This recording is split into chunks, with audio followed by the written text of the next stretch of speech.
track the activity of your business online, you'll need to use a universal tracking system.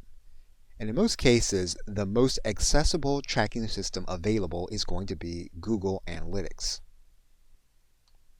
Now, Google Analytics is free to use, even though Google will be using the information in its business. So you will be trading your information for use of the analytics tool. Once you have your analytics account set up, what you'll need to do is you'll need to set up an account. And to do that, you're going to go to your admin area. What you'll then do is to create an account for a specific website. We're going to give this account a specific name. You will then determine how much data sharing you are going to do with Google Analytics. You'll then click Next. You'll then give your property a specific name. You'll then click Next. You'll then determine how you want to reveal yourself to Google. You'll then accept the terms of service. Your account is then ready to begin working with a specific property.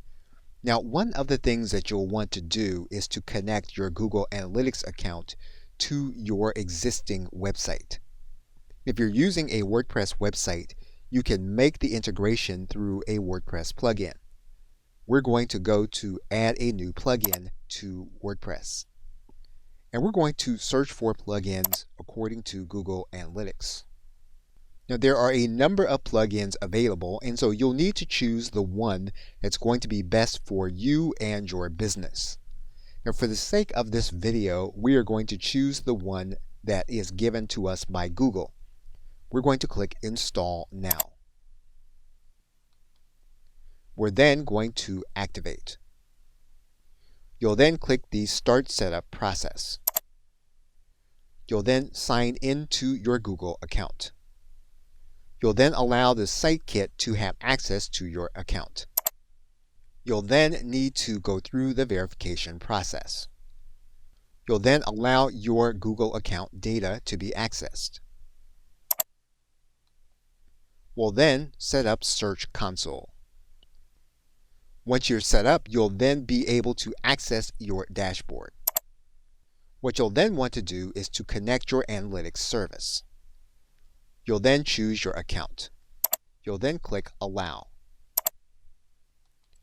You'll then choose the account that you set up. You'll then configure your analytics.